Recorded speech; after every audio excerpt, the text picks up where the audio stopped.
Good evening, good afternoon, good morning, depending on where you are in this world. This is Hejin Lee with an evening update for Bitcoin. I'm re-recording this because for some reason my first audio did not come through very well. Again, something is wrong with my headset. Maybe it's not my headset, even though I see bite marks on my speaker part. I think maybe my USB slot might be not connecting very well.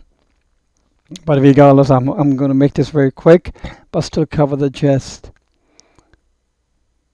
I drew an ascending right triangle with a horizontal line and a rising line. And this ascending right triangle is very bullish. To measure the minimum one of this triangle, I draw a parallel line to the rising line. And then at the apex, which is a point where the horizontal line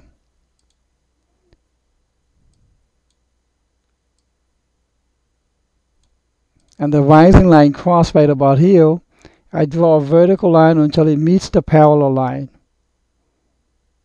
That is how I get my new target of 12776.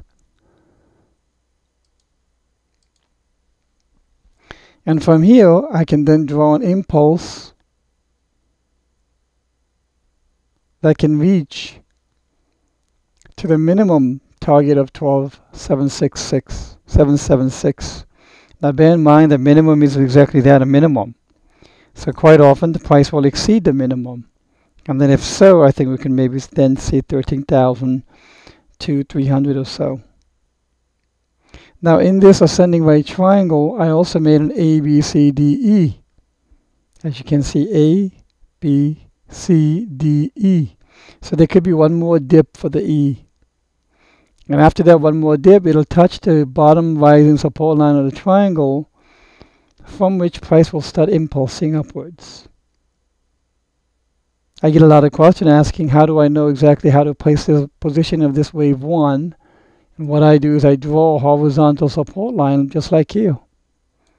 If I draw a line across these peaks and draw it straight across to the right, we can see wave 1 being a good position and being repelled from that resistance zone.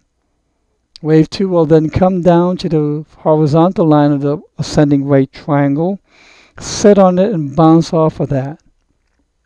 I think wave 3, given what wave 3 is, quite often with a lot of gusto and mojo, will be able to then break through this upper line of the channel line. Then it'll come back, sit on that channel, and give us a wave 5. The length of wave 5 will probably equal the length of wave 1, approximately, because wave 3 will be the one that is extended. When wave 3 is the one that is extended, typically wave 1 and 5 tend towards equality. Now, in positioning how I position my waves by drawing horizontal resistance and support lines, that is something that no one else really practices. At least I haven't seen any other technical analyst use those local resistance and support lines to position their waves. Now, having said that, to keep this video short, I had also mentioned in the original video that a good number of people have already had individualized coaching sessions, and I'm sure for them it was time well spent. I have an individual who, after just not even 4 or 5 sessions, is able to almost proficiently count on his own. And now the next step that he probably needs to take is to cover the nuances and then be able to do projections on an accurate and reproducible manner. Therefore, if any of you are interested in taking the next step for that, then clearly I think you might want to contact me if you have interest for a coaching session.